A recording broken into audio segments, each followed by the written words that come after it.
Bienvenidos a UDX, el podcast donde transformamos obstáculos en oportunidades. Soy Roger Alarcón, el Underdog, y aquí no solo hablamos de cómo ganar dinero, sino de los pilares que realmente construyen una vida con propósito. Historias inspiradoras, tecnología, crecimiento, bienestar. Aquí descubrirás que ser un underdog no es una desventaja, sino tu mayor ventaja. Si alguna vez sentiste que el camino era cuesta arriba, este espacio es para ti. Bienvenidos a UDX, donde desafiamos los límites y convertimos cada reto en una oportunidad para crecer y transformar con propósito. Hola, bienvenidos a este Underdog X, este UDX. Y hoy nos acompaña un doctor muy importante en el tema del sueño, el doctor Edward Estevil. Edward ya nos contará su historia, pero es una de las eminencias más importantes en términos del sueño. Yo creo que es uno de los grandes temas que muchos no tenemos entendido o tenemos malentendido. Y hoy vamos a platicar de él de cara a todo lo que implica en la vida de cualquier persona y sobre todo de los underdogs. Bienvenido, doctor. Bienvenido al UDX, al Underdog X.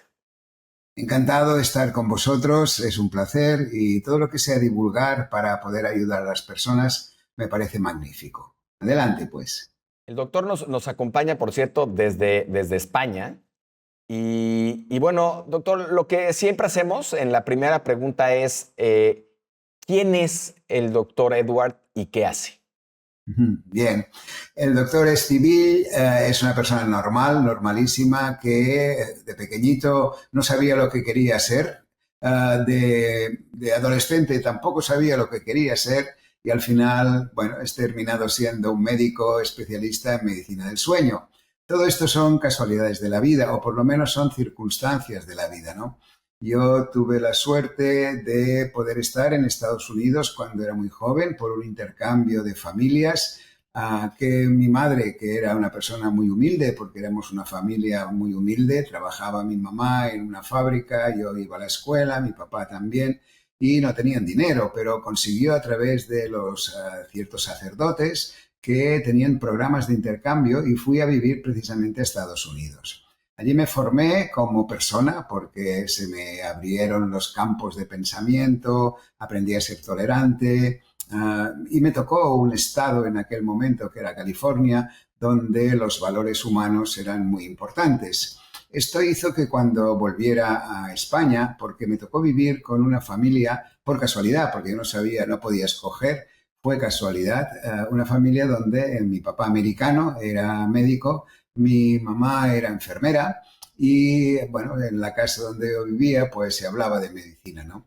Yo, tal como te he dicho, no tenía previsto ninguna, bueno, no sabía lo que quería ser, ¿no? Y cuando llegué aquí pensé, bueno, pues quizá medicina es algo que me puede gustar y así lo hice. Me apunté en la carrera de medicina y también otras casualidades de la vida, ¿no? Mientras estudiaba, con mis amigos participamos en un grupo de una ONG que cuidaba a niños con parálisis cerebral. Es decir, había problemas neurológicos que yo veía continuamente como pues, crisis epilépticas y todo este tipo de patologías que tienen los niños con problemas cerebrales, básicamente. Esto me motivó para que cuando yo terminé la carrera empecé la especialidad de pediatría y de neurofisiología. Pediatría y neurofisiología porque son las dos especialidades que se necesitan para practicar como neuropediatra y así lo conseguí. Lo que pasó a continuación fue otra circunstancia casual, que yo estaba en el hospital de la Vall d'Hebron, que es uno de los más importantes que hay en Barcelona, y cuando hacíamos las pruebas a los niños de los electroencefalogramas, estas pruebas donde vemos cómo son las ondas cerebrales, pues para que esto salga bien, es decir, la prueba salga bien, los niños han de estar quietos. Y la única manera que teníamos, y esto era un mérito extraordinario de las enfermeras que me ayudaban a hacer estas pruebas, pues la única manera de conseguir que se estuvieran quietos era esperar a que se durmieran. Entonces allí pues les cantábamos canciones, bueno, era como una fiesta, ¿no? Ir a hacer una prueba de estos a estos niños.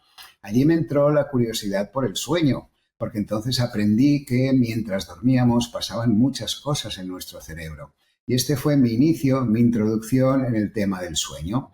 Posteriormente, después de trabajar durante 8 años en este hospital del Valle de Hebrón, me ficharon en el Hospital de San Juan de Dios, que es el hospital actualmente y ya en aquel momento más prestigioso de España en todos los temas de pediatría. Y concretamente yo entré en el servicio de neuropediatría y me especialicé porque me otorgaron esta plaza, la plaza de electroencefalografía y epilepsia.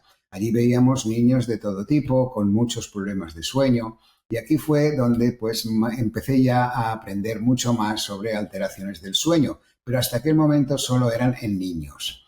Después de 8 años de estar allí en San Juan de Dios, tuve la oportunidad, también por una beca, de volver a Estados Unidos, concretamente al Hospital Henry Ford de Detroit, y allí estudié la especialidad de medicina del sueño. Esto era en el año 1989, que éramos, muy pocos los que estábamos allí estudiando, 9 concretamente, de distintos países, y también recuerdo que los especialistas en sueño en Estados Unidos en aquel momento también eran muy pocos. Todo el mundo era pionero un poco, ¿no? Había 2 grandes núcleos de ciencia del sueño. Uno era en Stanford, en California, que estaba dirigido por el profesor Dement y el profesor Guilleminot, y el segundo estaba en Detroit con el doctor Tom Roth. Allí fue donde me formé y después, cuando ya llegué a Barcelona, porque allí la formación era precisamente la medicina del sueño, pero en todos sus ámbitos, ¿no? En los niños, en los adultos, en las personas mayores, en adolescentes. Es decir, tocaban todos los ámbitos de lo que es el sueño y sus patologías. Al llegar aquí, en España otra vez, y esto ya era el año 89, tuve la oportunidad de iniciar la primera unidad de sueño en España, donde se trataban todos los problemas de sueño, ¿no? Anteriormente había especialistas concretos que trataban patologías concretas. Por ejemplo, los psiquiatras sabían mucho de insomnio, pero en cambio no sabían nada de ronquidos y apneas. Los neumólogos y los otorrinos sabían mucho de apneas y problemas de ronquido, pero no sabían nada de insomnio, porque no estaba dentro de su especialidad. Yo, en cambio, tuve la suerte, por mi formación en Estados Unidos, de empezar la primera unidad en España, donde se trataban todos los problemas de sueño, desde niños, adultos, tal como te he dicho, y de todas las patologías. Esto ha sido mi camino hasta ahora, que llevamos ya más de, me parece el otro día contábamos, más de 70.000 pacientes wow. visitados, y empecé de cero, empecé yo solo, que todavía recuerdo, empecé yo solo con una secretaria que me ayudaba y nadie más, porque incluso las pruebas de sueño que se hacen durante la noche las hacía yo mismo, porque había muy pocas, ¿no? Recuerdo que el primer mes que abrí mi consulta, pues visité a 9 personas, que todavía me acuerdo más o menos los nombres de aquellas 9 personas.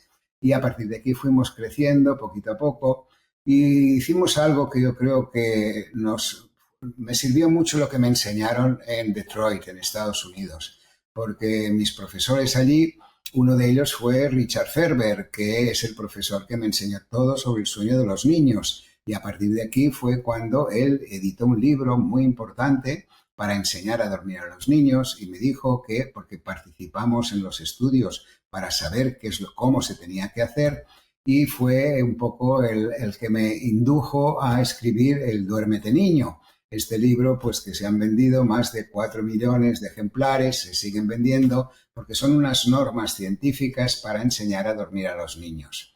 Todo esto fue el inicio, y la verdad es que estos profesores tuve la suerte de convivir con ellos y me enseñaron 3 cosas básicas, ¿no? O 3 líneas de trabajo. Me dijo, lo recuerdo perfectamente, Tom Roth, que cuando vuelvas y empieces la unidad de sueño, porque yo ya tenía muy claro que quería empezar una unidad de sueño como la que vi en Estados Unidos, me dijo, tenéis que tener 3 líneas de trabajo. La primera es el trabajo asistencial, donde tienes que tratar a los pacientes, tratarlos muy bien, darles el tiempo que necesitan para poder explicarse y sobre todo saber mucho, conocer mucho de la medicina del sueño para hacer muy bien las cosas. Esta era la parte asistencial. Después me dijo que tenía también que abrir una línea de investigación, esto ya lo tenían en Estados Unidos, ¿no?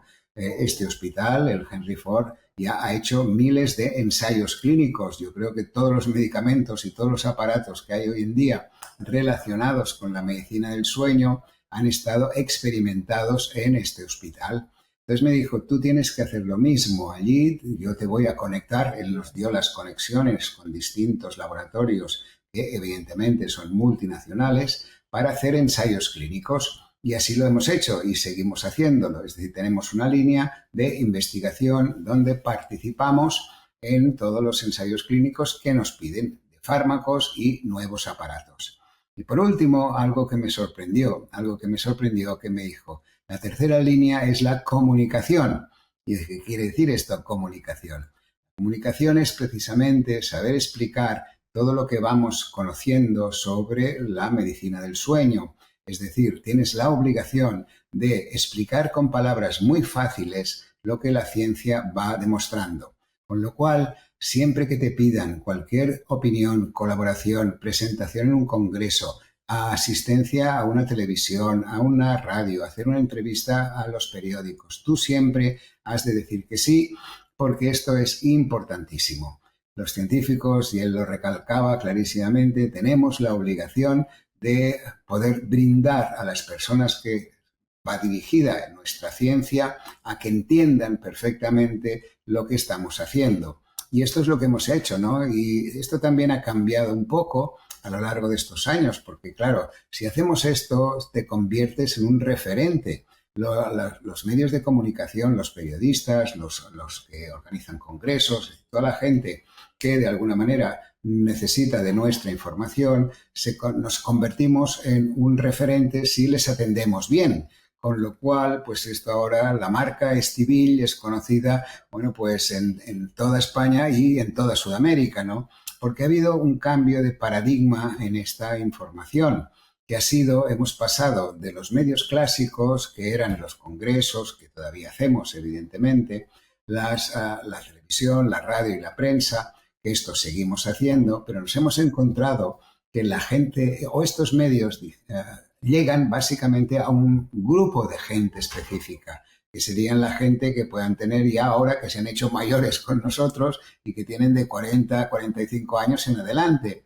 Pero en cambio yo veía que nos perdíamos toda la franja de gente joven que va creciendo y que hoy en día no miran la televisión, no leen los periódicos, no escuchan la radio, pero en cambio están muy bien informados. ¿Y dónde se informan? Pues en las redes sociales, y a partir de aquí empecé a hacer comunicación en las redes sociales, porque claro, es muy distinto no tiene nada que ver si yo voy a la televisión de aquí a España, en el programa puntero, el más grande, te pueden ver en aquel momento a lo mejor a 500.000 de personas. Claro, esto es mucha gente, ¿no? Pero es que, por ejemplo, si tú ahora haces un reel de algo que hablamos, igual lo puede ver 6 millones de personas. Y aquí está la gran diferencia de lo que es actualmente la difusión en medicina del sueño.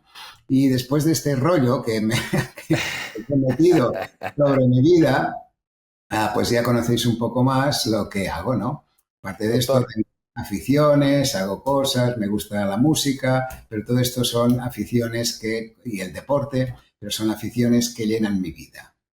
Doctor, ha sido una explicación muy, muy clara de estos años y de esta trayectoria impresionante que tienes en el tema del sueño. Sin duda nos vas a ayudar muchísimo a muchos.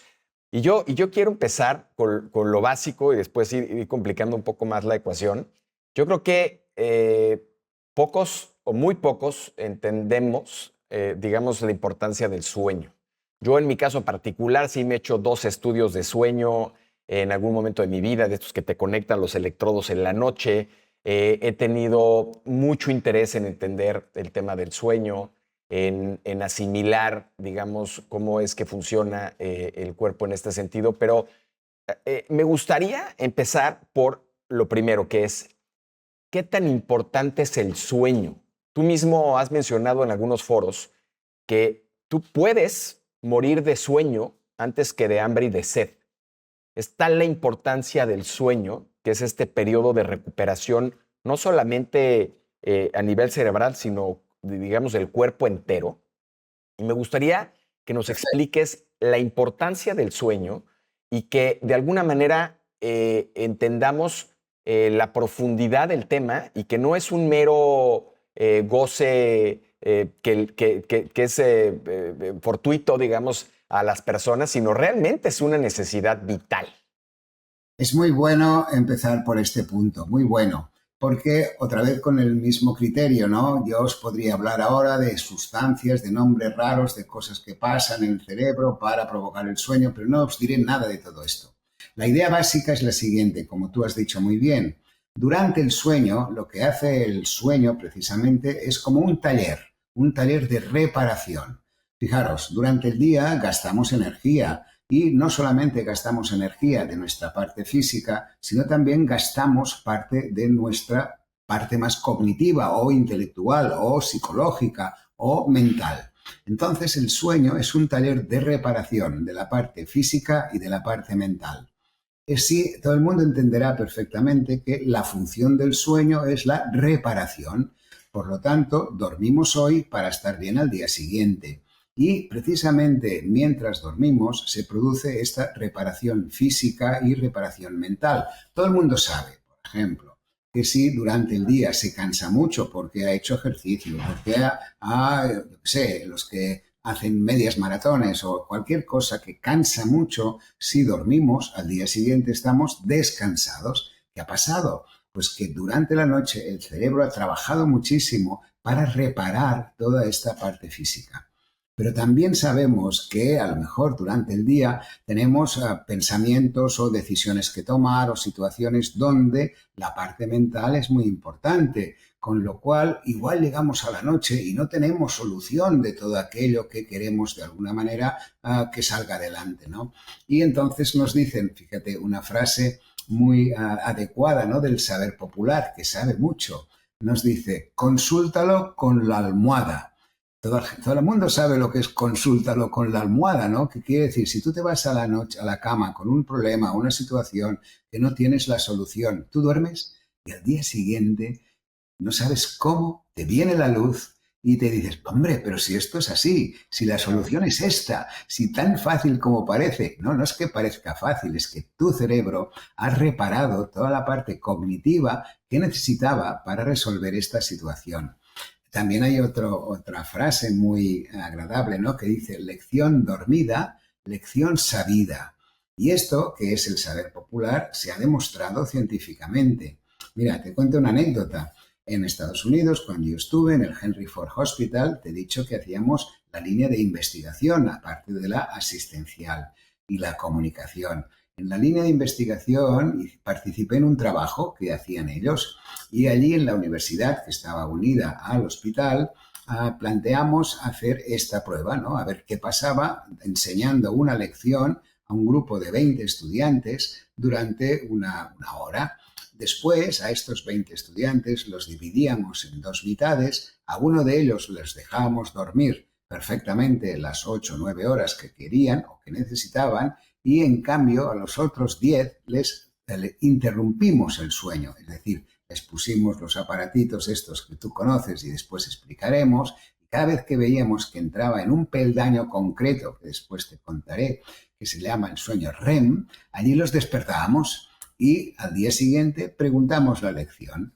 Los que habían dormido perfectamente recordaban alrededor del 70% de los conocimientos que les habíamos enseñado. En cambio, los que les habíamos despertado en estas fases REM, es decir, no les habíamos dejado hacer la reparación intelectual, que es en este peldaño del sueño donde se hace esta reparación intelectual, estas personas solo recordaban el 30%. Y por aquí esto es la demostración clara que lección dormida, lección sabida. Como has dicho muy bien, hay que explicar que el sueño es la actividad que realizamos a lo largo de la vida más importante, porque desgraciadamente se ha visto incluso en humanos que la falta de sueño, la privación de sueño, puede llevar a consecuencias muy graves, incluso la muerte. Desgraciadamente, en la guerra, tú sabes que los nazis, en el exterminio del pueblo judío, una de las torturas que empleaban era precisamente no dejarles dormir. Y esto les introducía después de unos días a un estado de confusión, de coma, donde empezaban a fallar órganos tan vitales como era el riñón o incluso después el corazón. Se han hecho algunos pequeños ensayos clínicos, evidentemente en animales, no en humanos, que ha sido en una plataforma de movimiento continuo, es decir, se mantiene en movimiento esta plataforma y se colocaban unos animales de investigación, ratoncitos. Entonces se veía que estos ratoncitos, claro, no podían dormir porque no podían estar quietos, porque para dormir hay que estar quieto. Entonces ellos al cabo de una semana morían. Resistían mucho más si les dejábamos sin comer, que resistían alrededor de 3 semanas, o sin, de alguna manera, sin comer ni sin beber. Por lo tanto, la conclusión es que el sueño es la actividad más fundamental que realizamos a lo largo de la vida. Y también es verdad lo que has dicho, la gente a veces menosprecia o no tiene conciencia de la importancia del sueño, ¿no? El sueño, pues es algo que hacemos todos y bueno, y a unos les toca dormir mal, pues bueno, dormimos mal, otros duermen mejor, no le damos importancia, ¿no? Incluso hay un grupo de la población, como es los adolescentes, que menosprecian el sueño. Es el grupo donde realmente para qué dormir con la cantidad de WhatsApps que hay para mirar, ¿no? Y de TikToks, ¿no? Claro, es evidente que menosprecian el sueño y tienen graves problemas de sueño, de privación crónica de sueño, es decir, de falta de sueño. Lógicamente, como has dicho muy bien, pues el sueño es básico, es lo más importante que hacemos. Y fíjate, si si vivimos, por ejemplo, hasta los 90 años, ¿no? Habremos dormido 30 años de nuestra vida. ¿Sabes qué es esto? Ahora la gente dirá, pero qué tontería dormir 30 años con la cantidad de cosas que hay que hacer, vivir, conocer, es decir, hacer cosas que no podríamos hacer si no hubiéramos dormido antes. Porque dormimos 30 años para poder estar 60 despiertos. Porque si no dormimos, no podríamos estar despiertos. Durante el sueño generamos nuestra vigilia y con ello generamos nuestra buena capacidad física y nuestra buena capacidad mental. Por esto sabemos muy bien ahora que los que duermen poco o duermen mal o simplemente no duermen las horas que necesitan, las consecuencias las tienen lógicamente al día siguiente. Y lo vemos en el aspecto físico, es decir, se notan más cansados, se notan incluso somnolientos. Y atención a este concepto, ¿no? Somnoliento, ¿qué quiere decir? Cuando preguntamos a las personas si se sienten somnolientas o con sueño durante el día, normalmente te dicen que no, es que yo no paro durante el día, no puedo parar, estoy completamente activo, no me duermo. No, la manera de preguntarlo es, en ausencia de estímulos que te mantengan alerta, ¿te viene la sensación de sueño? Claro, esto es muy importante, en ausencia de estímulos, es decir, en situaciones aburridísimas, ¿te viene el sueño? Y la mayoría te dirán que sí, porque la mayoría dormimos menos horas o duermen menos horas de las adecuadas. Por tanto, tendremos consecuencias físicas, que será cansancio y somnolencia, pero también consecuencias cognitivas. Nuestro cerebro, al no reparar toda la parte cognitiva durante la noche, tendrá carencias al día siguiente, que se manifestarán en dificultades de concentración, situaciones de inestabilidad emocional, más irritables, más sensibles delante de las emociones. Todo esto es pérdidas de memoria, todo esto es consecuencia de dormir poco o dormir mal. Doctor, justo, y yo creo que estamos desde la revolución industrial, digamos, ¿no? Pero cada vez más en esta sociedad, digo, ahora las nuevas generaciones traen más conciencia, ¿no? Pero en esta sociedad que está buscando la sobreproductividad, el sobre lograr cosas en términos de productividad o de trabajo, y en ese afán de lograr más y de aprovechar más las horas del día, viene esta parte que a mí me gusta mucho que explicas, que me parece que muchos no vemos, esta parte simbiótica de un buen día, un buen sueño y viceversa. porque a veces pensamos que el sueño solamente es la ecuación, pero si tuvimos un mal día, como bien explicabas, un día estresante, un día en donde no tuvimos la capacidad de establecer ritmos que nos permitieran quizá detenernos para alimentarnos y otras cosas, pues eso a la larga va a traer consecuencias al sueño. Y si el sueño no está bien, el día no está bien. ¿Y qué pasa? Y también me gustaría que nos compartieras estas reflexiones. ¿Qué pasa que yo veo y que es muy común? Que entonces entramos en un proceso en donde queremos sustituir las distintas etapas de un buen día o una buena noche con diferentes sustancias que nos den lo que no tenemos en ese momento. Ejemplo, ¿no? Tenemos un mal sueño, entonces empezamos un día muy temprano con unas altas dosis de cafeína que vamos administrando durante todo el día para mantenernos despiertos. Y luego llega la noche y entonces hay una cena y nos estamos durmiendo, entonces acudimos al alcohol para podernos despertar. Y luego, por ende, tenemos una mala noche, ¿no? Y en esa mala noche, ¿qué pasa? Pues nos metemos unas pastillitas para poder dormir mejor y entonces se convierte en un tema que descompone absolutamente todos los ciclos naturales de un cuerpo sano. ¿Cómo tenemos que vivir esta simbiosis y cómo tenemos que evitar justamente caer en estas falacias de cómo administrar nuestro ritmo de vida precisamente en esta búsqueda del objetivo, en muchos casos económico, pero este objetivo de estar produciendo y produciendo y produciendo? Muy buena pregunta, porque me lleva a explicar un concepto muy básico que es el de los ritmos biológicos o los ritmos que llamamos circadianos. Circadiano significa cerca de un día y son actividades que se repiten cada 24 horas. Por ejemplo, cada día tenemos un periodo de sueño, un periodo de vigilia, un periodo de sueño, un periodo de vigilia. Y tal como has entendido muy bien, durante la noche, como reparamos todo lo que hemos gastado durante el día, tendremos un buen día. Pero también es verdad que desde que abrimos los ojos empezamos a preparar el sueño. Esto es una frase interesante en el sentido que el sueño empieza cuando abrimos los ojos. ¿Por qué? Bueno, pues porque en el momento en que abrimos los ojos, nuestra corteza cerebral se conecta y empieza a funcionar, a hacer todas las cosas que tenemos previstas, tanto físicas como mentales, y vivimos así nuestro día. Fíjate bien que esto es lo que has explicado. En función de cómo vivimos el día, si llegamos bien a la noche con un estado de relajación suficiente para que el sueño que hemos estado fabricando durante todo el día pueda salir, entonces tendremos una buena noche. Por lo tanto, totalmente de acuerdo en que durante la noche preparamos nuestro día, pero durante el día preparamos nuestra noche.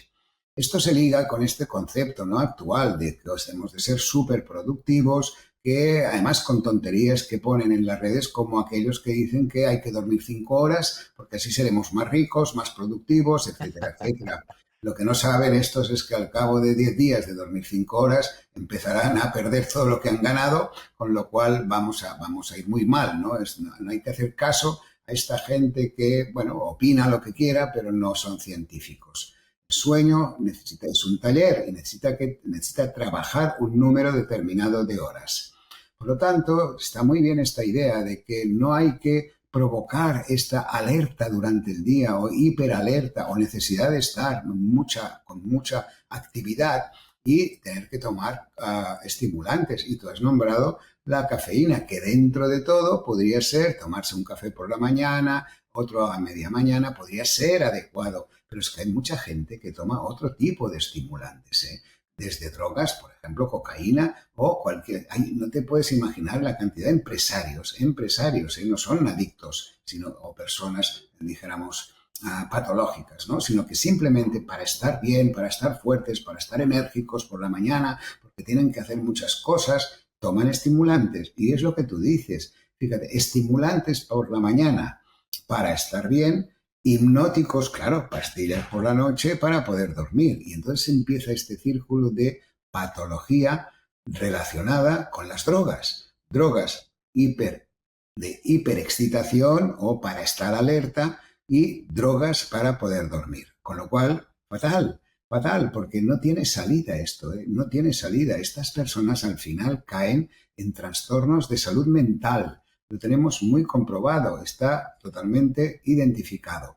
Fíjate, cuando digo está totalmente identificado, hago un pequeño inciso, ¿eh? Todo lo que yo os voy a comentar no son mis opiniones, ¿eh? Yo no opino, yo soy un científico que trato de explicar con palabras fáciles lo que la ciencia ha demostrado. Con lo cual, todo lo que os explico no es mi opinión, es lo que la ciencia tiene escrito y son partícipes todos los profesionales que trabajamos en la medicina del sueño. Y esta es una de ellas. Sabemos que la persona que toma mucha medicación o duerme mal porque llega al final del día hiperexcitado, pues entonces esto acaba en un problema de salud mental. Y esta salud mental después es muy difícil de recuperar. Con lo cual es mucho más fácil hacer entender a la gente que el sueño es importante, que duerman bien y que duerman las horas necesarias, porque entonces su rendimiento durante el día será espectacularmente bueno. Y no solamente esto, ¿no? Después, si quieres, hablaremos un poco incluso de la siesta, porque la siesta es un complemento del sueño nocturno y esto también hace que durante el día estemos un poco mejor. Fíjate, esto me hace gracia porque los americanos, y yo los quiero mucho porque yo he estado trabajando allí, he vivido años de mi vida allí, ¿no? Al menos mi California sigue siendo mi referente tanto políticamente como de conocimientos, ¿no? Y de tolerancia, básicamente. Entonces, claro, los americanos cuando descubren alguna cosa parece que descubran, no sé, la sopa de ajo, ¿no? Ahora está muy de moda algo que le llaman power nap. Seguro que lo has oído. Power nap. Es la siesta poderosa o con poder, ¿no? O que empodera, que da fuerza. Bueno, nosotros los latinos, y hace millones de años que además os la exportamos a México, aparte de todas las cosas malas que os hicimos, que este es otro tema, que os pido perdón, al menos personalmente, por todo lo que hicimos con vuestra cultura. La verdad es que la siesta es una necesidad del cuerpo, ¿no? Que viene a completar las 8 horas de sueño que necesita un adulto. Y sí que es verdad que con esta siesta corta de 10, 15, 20 minutos, después la productividad es mucho mayor. Ahora ya, después de estos estudios que se hicieron también en Estados Unidos, en Stanford continuamente, de donde salió esta idea del power nap, ahora ya todos los ejecutivos de las grandes empresas utilizan el power nap y lo que hacen es en sus propios despachos durante el mediodía, después a la 1 o cuando sea su lunch, hacen este pequeño break, ¿no? Y lo que hacen es decirle a la secretaria que no me pases llamadas, voy a revisar unos documentos, y lo que hacen es sentarse en su sofá y dormir 10 minutitos de siesta, ¿no? Todo esto es bueno porque resulta que la clave de todo está en que no lograremos ser más felices, no lograremos mayor rendimiento, no lograremos estar mejor globalmente o ser mejores personas usando drogas para estimularnos de día o drogas para propiciar el sueño. En cambio, es mucho más lógico dormir bien, dormir las horas adecuadas, dormir en la superficie adecuada, que después ya comentaremos si quieres dónde dormimos, y concienciar a la gente que tiene que dormir. Yo digo, ahí ahorita no es el caso para meternos, pero ahorita que hablabas justamente de las power naps, pues también es importante entender, y eso es otro tema de otra discusión, pero ¿qué comemos, no? Porque luego también hay un error en el comer, y entonces si tenemos esta carga de carbohidratos importante, pues claramente va a venir un efecto distinto en la persona que sí come grasas o proteínas o fibras que le pueden ayudar a... Pero bueno, eso es otro tema. Pero regresando a esto, algo que me gustaría es, ahorita decías tú el Power Nap, que es un complemento del sueño, pero también es importante, creo que empezar a romper un par de mitos. Yo tengo 2 mitos que te quiero preguntar.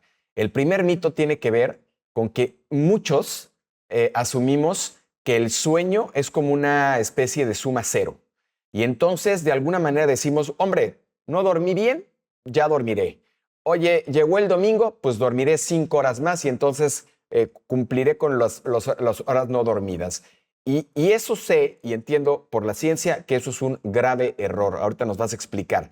Y el otro gran mito que quiero compartir contigo, que nos ayudes a entender están estos temas de, no, es que yo soy una morning person, ¿no? Yo soy una night person. Y entonces yo tengo mis momentos de lucidez en la noche y entonces yo olvídate del ciclo circadiano, eso me lo paso por el arco del triunfo y yo puedo ser capaz de desvelarme hasta las 3, 4 de la mañana y despertarme y seguir mi vida normal. Y o el morning person, que tú también ya lo has mencionado en otras entrevistas, que de manera irresponsable toma estos malos consejos y dice, yo me tengo que levantar a las 5 de la mañana porque hay un libro que dice que hay que levantarse a las 5 de la mañana, pero me duermo a las 12 de la noche. ¿Por qué? Porque así es mi vida diaria.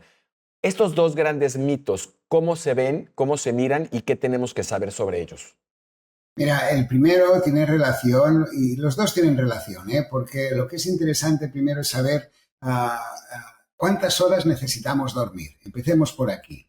Entendiendo que el taller es reparación, las horas que necesitamos dormir está en función de lo que gastamos, y lo que gastamos está en función de la edad. Por ejemplo, un niño de 5 años que se mueve mucho, gasta mucho físicamente y aprende muchas cosas, es decir, intelectualmente también utiliza su cerebro para aprender. Este niño, el taller, tiene que funcionar 11 horas.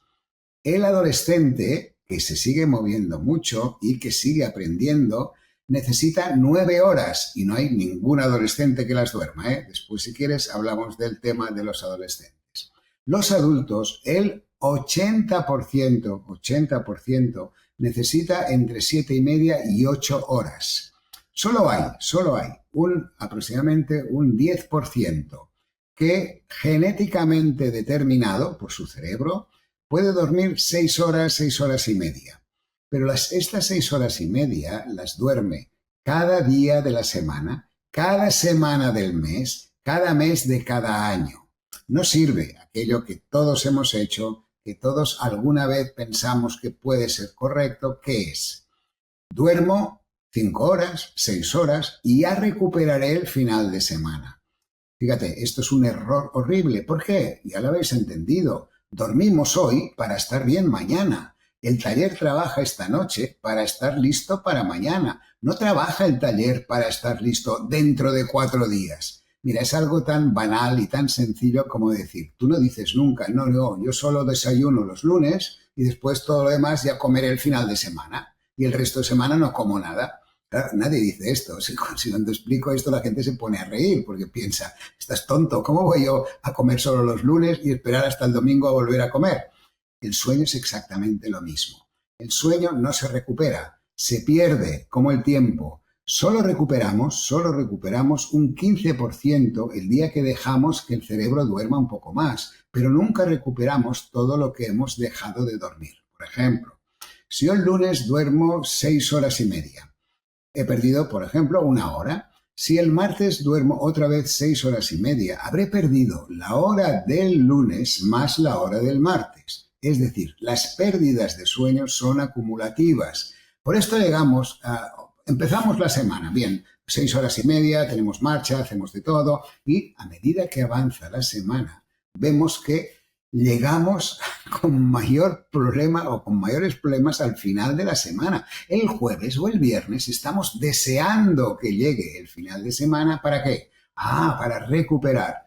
Pero no vamos a recuperar todo lo que no hemos dormido los 5 días anteriores. No dormimos 20 horas el sábado. No dormimos 20 horas el domingo, porque el cerebro no puede, solo recupera un 15%. Por lo tanto, esta idea de que el sueño se recupera es realmente una tontería. Pero sigamos con el primer concepto, el de las horas que necesitamos. Dicho que hay un 10 que necesita estas 6 horas genéticamente.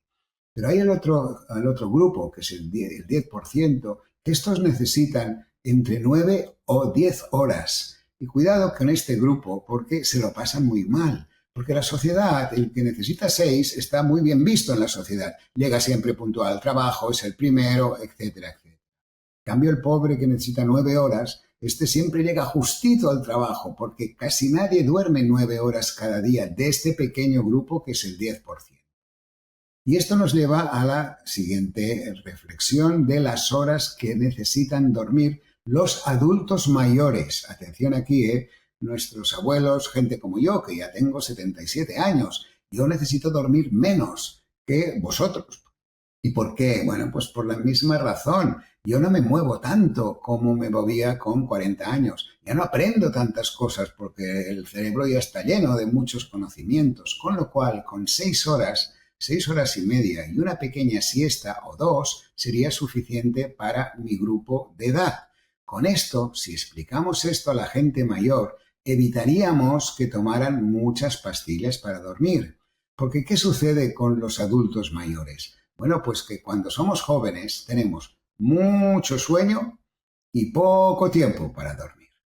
Cuando somos adultos mayores tenemos mucho tiempo para dormir, pero poco sueño. Entonces pensamos, jolín, ahora que puedo dormir, va y me despierto al cabo de 6 horas. Voy al médico que me dé una pastilla y ¿qué pasa? Si el médico no sabe de qué va o se toma una pastilla porque se la da a un conocido, etcétera, etcétera, se automedica, entonces esta pastilla, fíjate que es peligrosa. ¿Por qué? ¿Por qué se llama una pastilla para dormir? Porque hace dormir. Con lo cual este abuelo, seguramente sano, sin ningún problema, de 80 años, que duerme 6 horas, pero quiere dormir más porque ahora tiene tiempo, va y se toma una pastilla para dormir. Pero seguramente este abuelo al cabo de 2, 3, 4 horas se tiene que levantar para ir al baño. ¿Y qué pasa? Bueno, pues que se cae. ¿Por qué? Porque esté bajo el efecto de la pastilla para dormir. Porque claro, la pastilla se llama así porque hace dormir. Con lo cual este abuelo se levantará medio dormido. Con lo cual hay un gran número de fracturas de cuello de fémur en personas mayores y son las que toman hipnóticos para dormir. Está claro, pues, el primer concepto que me has preguntado. Vamos con el segundo, ¿no? Esto es muy interesante también. Volvamos al reloj biológico, este pequeño grupo de células que tenemos dentro del cerebro, que está programado genéticamente para hacernos dormir de noche y estar despiertos de día. Nos hace dormir de noche en una franja horaria determinada, que son, pongamos un adulto normal, 30 años, 40 años, este reloj que funciona perfectamente, a este reloj está la orden genética de que tiene que dormir entre las 10, 11, 12 de la noche y las 6, 7, 8 de la mañana. Esta es la franja horaria que este reloj biológico está programado. ¿Qué pasa?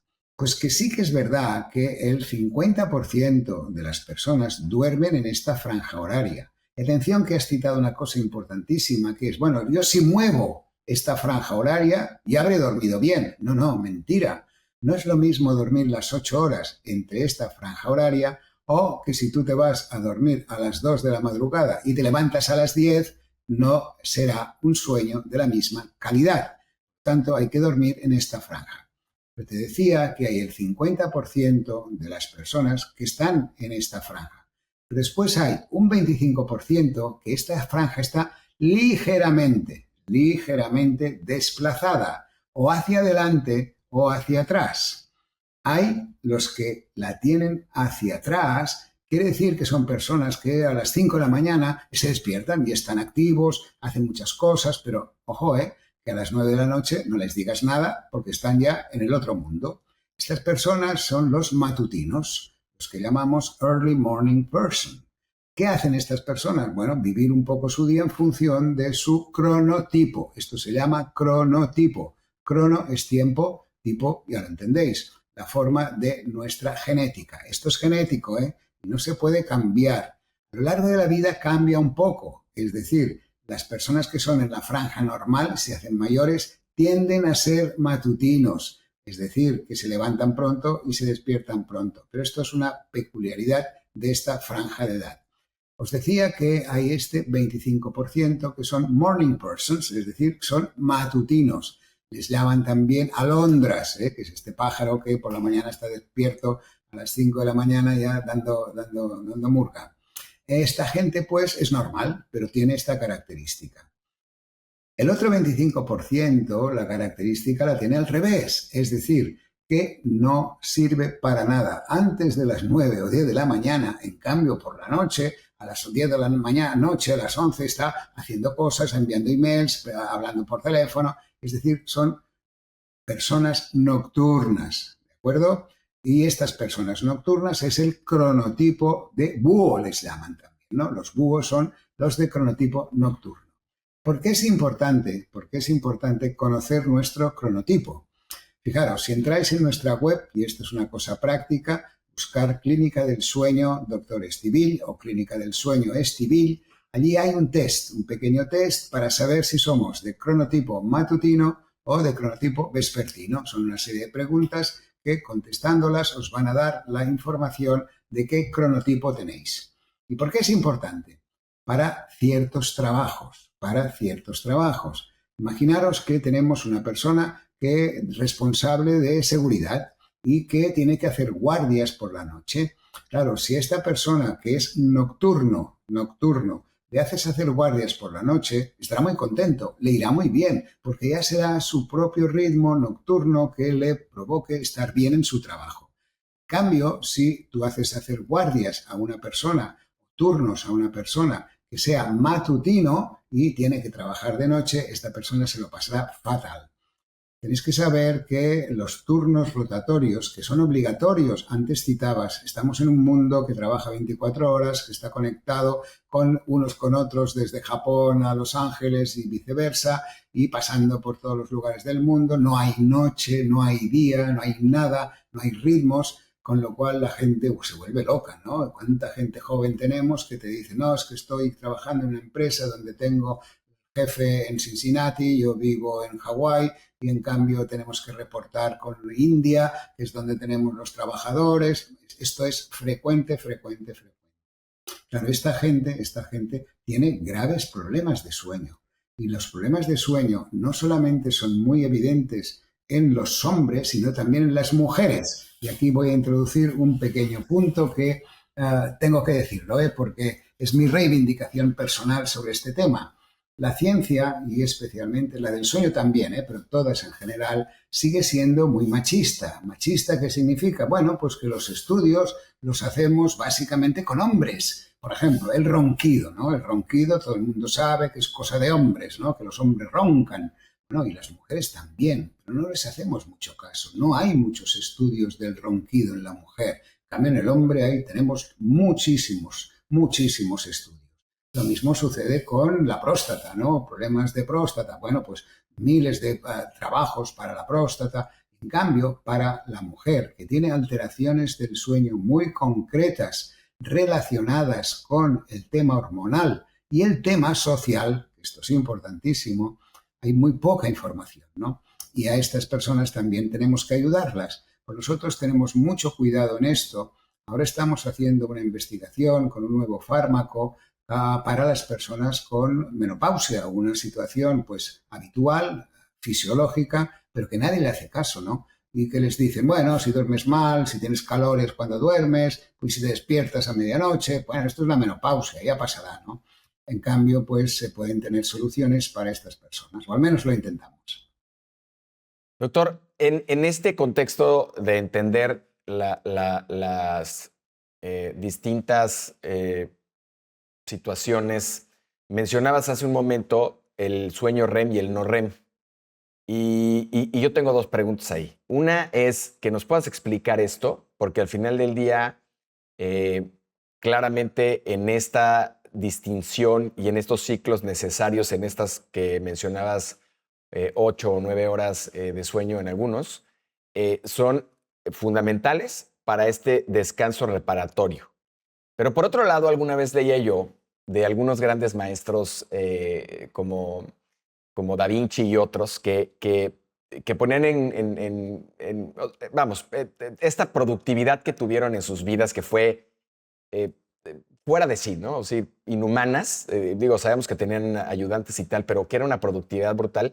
Algunos decían y concluían que ellos habían logrado entender los ciclos para poder hackearlos, en palabras nuevas, y poder tener un sueño reparatorio de una manera más inteligente. Entonces, las dos preguntas es, por un lado, que nos puedas explicar estas dos distinciones del sueño REM y no REM, y por otro lado, si existe esta versión de cómo algunos han logrado hackear su ritmo circadiano y estos ciclos de tal suerte que puedan lograr este ciclo reparatorio. Perfecto. Hablamos pues del REM y de Leonardo, las dos cosas. Empecemos por el REM. ¿Qué es el REM? Bueno, primero vamos a explicar qué pasa mientras dormimos. Dormir es como bajar los peldaños de una escalera. El primer peldaño es el sueño superficial. Después de unos 20 minutos caemos en un sueño que le llamamos profundo. Es un sueño donde hay una respiración pausada, no hay movimientos, es una sensación de felicidad máxima. Este peldaño suele durar aproximadamente 1 hora o un poquito más. Recordar, sueño superficial, unos 20 minutos. Después caemos en un sueño profundo, que es el sueño que le llaman dormir como un niño, ¿no? Después los niños duermen muy mal también, pero bueno, les llaman así. Posteriormente viene otro peldaño, que no es más profundo, sino es distinto, que se llama sueño REM, R-E-M, que viene del inglés Rapid Eye Movement, que si os fijáis, yo me voy a acercar, voy a cerrar los ojos y voy a mover los ojos dentro de mis párpados. No sé si habéis visto, pero esto es lo que hacemos en nuestra fase REM. Movemos los globos oculares. Y este peldaño suele durar aproximadamente 40-45 minutos. El conjunto de sueño superficial, sueño profundo y sueño REM se llama un ciclo de sueño, que dura aproximadamente unas 2 horas. Y repetimos estos ciclos al menos 4 veces durante la noche si dormimos 8 horas. El sueño REM fue descubierto no hace muchos años. Yo tuve la ocasión, incluso cuando estaba en Estados Unidos, en Detroit, en el año 89, de conocer a Nathaniel Kleitman. Kleitman era el científico que describió por primera vez los movimientos oculares. De hecho, él trabajaba con un ayudante. Siempre estos grandes científicos tienen ayudantes a su lado y estaban investigando qué pasaba con algunos animales y concretamente los gatos. Tenían conectados unos electrodos y el ayudante, que era Aserinsky, él vio en una noche que evidentemente Kleitman estaba durmiendo, pero el otro estaba despierto vigilando al gato, vio que el gato empezaba a mover los ojos y que empezaba a hacer como pequeñas sacudidas y que respiraba más irregularmente y definió la fase REM. La fase REM la vio en este gato fue... Y esto no hace más de 60 años, O sea, fijaros que todo esto es muy reciente. La medicina del sueño no tiene más de 100 años de vida o menos. Entonces, describieron este peldaño REM. Este peldaño REM es un sueño activo. Se hacen cosas, es donde soñamos, es donde respiramos de forma irregular, es donde hablamos, masticamos, tragamos saliva, nos movemos, damos como sacudidas. Todo esto es el sueño REM, que es un sueño activo, por lo tanto, y muy reparador, porque es aquí, en el sueño REM, donde restauramos la memoria. En el sueño profundo reparamos nuestra parte física, esto lo he explicado ya anteriormente. Pero sobre todo sabemos que una de las hormonas que repara más en este primer peldaño es la hormona del crecimiento. Sabemos que la hormona del crecimiento se segrega, se fabrica en las 2 primeras horas de sueño, que sería el primer ciclo de sueño y sobre todo en la fase profunda del sueño. Esta hormona del crecimiento la seguimos fabricando durante toda la vida. Y ahora me diréis, bueno, pero no crecemos durante toda la vida. No, llega un momento que genéticamente nos paramos de crecer, pero seguimos fabricando la hormona del crecimiento. ¿Y para qué sirve? Para la reparación tisular, para la reparación de nuestros tejidos. La piel cambia continuamente desde el momento en que nacemos hasta que nos vamos de este mundo. No vemos caer la piel, pero la piel se regenera continuamente. Y el grado de regeneración de esta piel es máximo en las 2 primeras horas de sueño, que coincide con el peldaño de sueño profundo. Por lo tanto, y si os fijáis, la gente que duerme mal, que no llega a este peldaño o que se despierta muchas veces y no llega evidentemente a este sueño profundo, tiene consecuencias en su piel. ¿Y dónde lo vemos básicamente? En las ojeras. La gente que duerme mal tiene ojeras. Este color oscuro, los ojos hundidos, esta es la señal de que estas personas no duermen bien. Y esto es, y hay que explicarlo porque lo tenéis que saber, en los niños es muy importante que duerman bien precisamente porque en este periodo es cuando crecen y los niños que tienen problemas de insomnio infantil, sobre todo por hábitos incorrectos, los que nosotros hemos tratado en nuestro libro Duérmete niño. Estos niños incluso pueden tener problemas en el crecimiento porque no crecen lo que genéticamente tenían previsto. Esto es muy importante para entender la importancia del sueño REM, que es básico. Y es aquel que, si os acordáis antes, cuando se explicaba que teníamos los dos grupos de estudiantes donde les habíamos enseñado una lección, a los que no habíamos permitido que entraran en el peldaño REM, que es donde se configura la memoria, es aquellos que al día siguiente solo recordaban el 30% de su lección que aprendieron el día anterior. Esto en cuanto al REM. Pero esto se liga con Leonardo, Leonardo, brutal. Hacen ahora una exposición en Barcelona genial, que seguramente es itinerante y os llegará, o quizá ya ha llegado, que es, hacen la comparación entre Leonardo da Vinci y Michelangelo, ¿no? Los dos coetáneos de aquella época, el Renacimiento, grandes personajes, ¿no? Que destacaron precisamente por ser unos genios, ¿no? Y sí que es verdad que dormían a trocitos. Ellos no tenían control de lo que era el REM todavía no sabía, aunque dudo que igual Leonardo pensó algo sobre esto porque era impresionante su cerebro cómo funcionaba. Lo que sí sabemos es que no ha sido hasta la revolución industrial que se ha empezado a dormir seguido. Antes no se dormía seguido, antes se dormía a trozos. Incluso ahora algunas comunidades, por ejemplo, de religiosos, que hacen los maitines, que se levantan a media mañana. Bueno, todo esto viene de un poco la forma de dormir antiguamente. Los romanos dormían a trozos. Todos los que vinieron después, hasta la Edad Media, en la Edad Media dormían en 2 periodos que coincidían, fíjate bien que antes he explicado que sueño superficial, sueño profundo, sueño REM es un ciclo de sueño que dura aproximadamente 2 horas. Si hacemos 2 ciclos de sueño, claro, cada vez que empezamos un ciclo de sueño, empezamos por arriba, O sea, no es que vayamos a sueño profundo y estemos profundo y REM, no. Cada vez entramos en sueño superficial. Y en uno de estos pequeños sueños superficiales, para empezar un ciclo, es cuando se despertaban estas personas. Y entonces empezaban a hacer cosas. Claro, ahora nuestro cerebro se ha ido acostumbrando poquito a poco, ha ido modulando este reloj biológico para hacernos dormir seguido. Y si nosotros intentamos, de alguna manera, como dicen algunos, no, levántate a las 4 de la madrugada y empieza a trabajar y verás que bien y después duermes de día, esto no es posible, no es factible. Fíjate también que algunos personajes actuales, sobre todo políticos, te dicen esto, ¿no? Que yo duermo a trozos y duermo en el coche cuando voy de un lugar a otro. Churchill dormía a trocitos, Einstein dormía a trocitos. Bueno, Einstein dormía más de 10 horas cada día, fijaros lo que sabemos.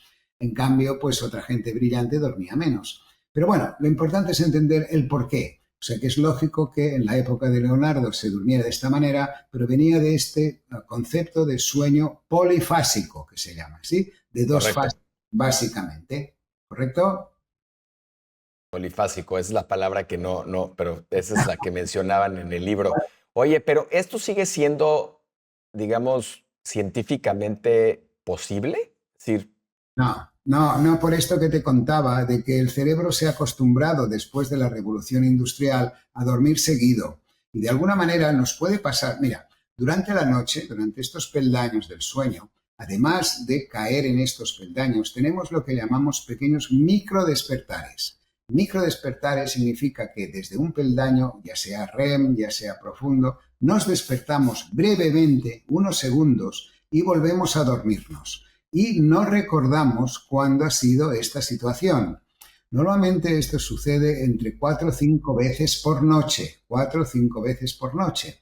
Y son estas situaciones que, por ejemplo, si nosotros nos acostamos en una postura determinada, entonces lo que haces durante la noche es moverte y no sabes en qué momento te has cambiado de posición, pues ha sido en uno de estos microdespertares. Otra situación en verano que hace mucho calor, a lo mejor te duermes y con la sábana te tapas solo hasta las rodillas y amaneces tapado hasta arriba y no sabes en qué momento te has tapado del todo. Esto ha sido en uno de estos microdespertares. En la actualidad, intentar dormir en trocitos o a fases de sueño no da la misma calidad del sueño que hacerlo seguido. Hay situaciones que no puedes hacerlo de otra manera, ¿eh? Por ejemplo, la gente que trabaja de noche. La gente que trabaja de noche no puede dormir 8 horas durante el día, ¿eh? Como mucho, suelen dormir 5 o 6. Los que se levantan o los que se acuestan a partir de las 7, 8 de la mañana duermen como mucho 5 o 6 horas. Esta gente sí que tiene que hacer después otro trozo de sueño, que sería una siesta larga, una siesta que como mínimo dure un ciclo de sueño. Es decir, tendría que hacer un sueño polifásico. Doctor, a ver, nos vamos a quedar y ojalá y después podamos hacer un doble clic en muchos de los temas que estamos viendo, pero traigo muchos temas que yo creo que nos vamos a tener que quedar para la siguiente ocasión en la que podamos conversar de nuevo, pero me gustaría ir cerrando el podcast con de alguna manera, un compendio de lo que es importante y necesario tener para esta higiene del sueño, de tal suerte que todos tengamos un sueño reparador. Y ojo, y creo que una de las cosas con la que me quedo de esta increíble plática es que, como en todo casi en la vida, no podemos generalizar. Tenemos que conocer a la persona, tenemos que conocernos a nosotros mismos para poder entender qué es lo que nosotros somos y qué nos conviene hacer. Hablabas de este morning person. Yo, por ejemplo, soy ese tipo de persona. Yo jamás, por más que quise desvelarme con mis amigos en la fiesta, pude hacerlo. O sea, yo a las 12 de la noche como Cenicienta me tenía que ir a dormir porque era imposible para mí poderme desvelar. Y creo que ese conocimiento de mí me ha traído buenas cosas en mi vida, inclusive en la manera en la que soy productivo en mis distintas facetas deportivas, etcétera. Pero yo creo que es importante esa parte de conocernos y de acercarnos a especialistas como tú para saber qué tenemos y qué nos está pasando a cada quien en nuestro organismo y a nivel neurológico. Pero si tuviéramos que redondear esta higiene del sueño, ¿cuáles serían estos temas que todos tenemos que entender para poder tener un sueño reparador? Mira, la idea básica y muy práctica es entender que el sueño no viene de golpe. El sueño se prepara. ¿Qué quiere decir esto? Hasta ahora estábamos acostumbrados a trabajar hasta última hora del día, tenerlo todo preparado, estar una idea clara, ¿no? Vamos a preparar todo para que mañana esté listo para empezar a trabajar. Y entonces lo que hacíamos es, mirábamos la hora, veíamos que era tarde, nos íbamos a la cama, nos poníamos así esperando que el dios Morfeo nos venga y nos abrace. Y como el dios Morfeo se quedó con los romanos y los griegos, pues ya no viene y empiezas con los ojos abiertos, vuelta y vuelta, vuelta y vuelta. Por lo tanto, la idea básica es, el sueño no viene de golpe, el sueño se prepara. Y se prepara desde el momento en que abrimos los ojos. Por lo tanto, vamos a resumir muy brevemente las rutinas que hacemos o tenemos que hacer durante el día. Atención, que aquí os diré lo que es óptimo. Después cada uno se lo tiene que ajustar un poco a sus posibilidades, porque no todo el mundo puede hacer lo que ahora os voy a explicar.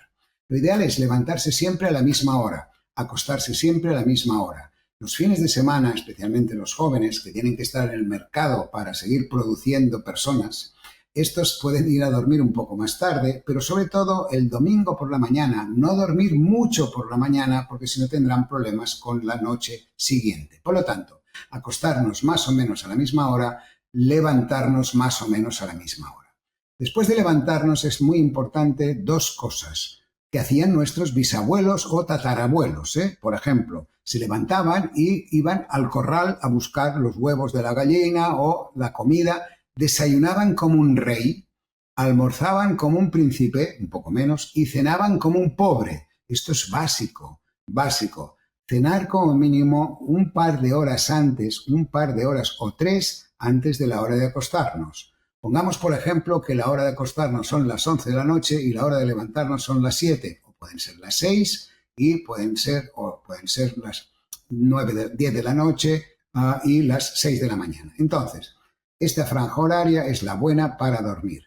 Estas personas han de desayunar bien, han de cenar poco, porque esto de cenar poco es otro invento americano que ahora nos venden, que es el ayuno intermitente, ¿no? Es algo, una tontería, porque significa que hemos de dejar que nuestro estómago esté libre de ingesta de alimentos para que pueda producir todo lo que es la microbiota, que es esta cantidad de bacterias imprescindibles para nuestro bienestar. Ya tenemos Dos cosas, las horas y las comidas. La tercera es el ejercicio. Muy importante hacer ejercicio sobre todo por la mañana o como mucho hasta las 7 de la tarde, porque el ejercicio hace que el cerebro fabrique endorfinas, que es una hormona estimulante, una sustancia que nos da bienestar. Si esto lo hacemos muy hacia la noche, entonces nos costará dormir porque estaremos hiperexcitados. Y la última es, antes de la más importante que os diré ahora, es hacer algo de ejercicio por la mañana más la luz. La luz es básica. La luz por la mañana, el cerebro necesita que le llegue la luz por la mañana para dejar de fabricar una sustancia muy importante que fabricamos por la noche, que es la melatonina, para dejar paso a otra sustancia importantísima que es el cortisol, que es la sustancia que nos da energía. Por lo tanto, luz por la mañana y luz tenue de color roja, anaranjada, hacia el atardecer, para favorecer que el cerebro empiece a fabricar melatonina. De ahí la recomendación que las pantallas que producen luz no es lo más conveniente a última hora de la noche. Y lo básico, y con esto ya termino, la idea básica es que este sueño no viene de golpe y hay que prepararlo. Lo empezamos a preparar durante el día, pero 2 horas antes, o 3 sería lo ideal. Desde la hora de la cena hasta la hora que nos vamos a dormir, tenemos que realizar una actividad que nos ayude a desconectar. Y esta actividad que nos ayuda a desconectar puede ser distinta en cada persona. A algunos les va bien hacer meditación, otros simplemente hablan con la pareja, tranquilos, conversaciones, o simplemente pues miran una película lejos, no cerca, no en la habitación por la luz, sino lejos con una luz tenue a su alrededor, o pueden leer, pueden escuchar música. Tienen que hacer una actividad que no tenga nada que ver con su actividad profesional. Por ejemplo, tú, amigo mío, no puedes mirar podcast antes de acostarte, porque lo que harás es mantener tu cerebro activo, vigilando, este podcast no me gusta, este es bueno, este no, y haré lo mismo, sí. Hay que hacer algo relajante. Tú, por ejemplo, necesitas coleccionar mariposas antes de acostarte y dormirás muy bien. Doctor, insisto, nos quedan muchos temas ahorita que hablabas de todos estos principios de la higiene del sueño. Me quedo pensando en esta hiperconectividad que tenemos ahora producto de la tecnología y de esta, como decía yo, incipiente necesidad de productividad, pero claramente el desconectarnos de los aparatos, inclusive para efectos de la parte, como decías tú, de la distracción, ¿no? Es decir, desconectarnos de estos teléfonos, de Internet, de todo el contexto social que nos abruma, de esta necesidad de estar generando diferentes sustancias a través del producto de las redes sociales, etcétera. O sea, creo que es un factor determinante, es decir, y eso creo que es de los retos más grandes de las sociedades actuales y modernas, ¿no? Pero bueno, me voy con muchos temas, pero creo que y ojalá tengamos la oportunidad de volvernos a ver y platicar y profundizar con otros grandes temas que seguramente van a ser importantes y benéficos para todos los underdogs que nos escuchan. Me gustaría que nos dijeras, todos aquellos que tienen problemas del sueño, dudas, que ya nos dijiste de este test para saber si somos morning persons o night persons, ¿dónde y cómo pueden contactar a la clínica? ¿Dónde te pueden conectar a ti para poder seguir la conversación? ¿Cómo conocen más de tu trayectoria? Es muy fácil. Tenemos una página web muy completa que es muy fácil de acceder. Simplemente poner Clínica del Sueño Estivill. Allí hay información de todas las patologías, de lo que hacemos y sobre todo hay la oportunidad de hacer consultas online, que esto por suerte y gracias a las redes sociales e internet visitamos gente de todo el mundo. Hacemos lo que haríamos igual si fueran presenciales, es decir, dedicamos un tiempo largo, como mínimo 40-50 minutos, a hacer la historia clínica. Y después, si es necesario, recomendamos hacer alguna prueba que normalmente se puede hacer en el lugar donde estas personas viven. En esto pueden conectar conmigo para todo esto, también para cualquier otro tipo de necesidad de alguna conferencia o simplemente hacer alguna charla. Nosotros estamos muy activos en las redes sociales, nos pueden encontrar en Instagram por Clínica del Sueño Estivill o simplemente Doctor Estivill. Y atenderemos a todo el mundo. De hecho, tenemos un grupo de gente que se encarga directamente de estas consultas online, que están conmigo desde hace, casi 38 años y que Wow. por suerte pues nos han dado mucho prestigio y que han hecho pues que esta pasión por el sueño sea, al menos esto es lo que intento con estas charlas o con estos podcasts, transmitirla, ¿no?, a las personas y sobre todo con el último mensaje positivo, y es que la mayoría de las personas que tienen problemas de sueño, ya sea insomnes o demasiado sueño o que hablan por la noche o sonámbulos, todo relacionado con el sueño, más del 95% tienen solución. Esto es muy importante. Doctor, eres un ejemplo increíble de vitalidad, de ganas, de cómo te has adaptado a los nuevos medios. Te veo yo en las redes sociales de una manera natural, conectando con las nuevas generaciones. Es increíble. Muchas gracias por darte estos espacios, porque creo que es un tema importantísimo, poco conocido, muy manoseado y poco respetado. Y me parece que hay que voltear a verlo si queremos realmente conectar todo lo que tenemos y somos para poder vivir una vida plena. Gracias de nuevo y espero poder tenerte otra vez aquí en el podcast. Gracias a vosotros, un encanto poder comunicar a todas las personas que te verán, que son muchas, muchísimas, estoy seguro, en todo el mundo de habla hispana, y a tu servicio para cuando me necesites de nuevo. Un abrazo muy grande. Muchas gracias. Gracias a todos. Esto fue Underdog X. Nos vemos en el siguiente episodio. Gracias por estar con nosotros en este episodio de UDX. Si este episodio te dejó con ganas de más, no olvides suscribirte en Spotify y YouTube para continuar escuchando historias que te empujen a ser la mejor versión de ti mismo. Recuerda, en UDX creemos que el verdadero éxito se mide en la capacidad de convertir cada desafío en una victoria. Y el impacto positivo es lo que realmente deja huella. Dicho de otra manera, transformación con propósito. Nos escuchamos en el próximo episodio.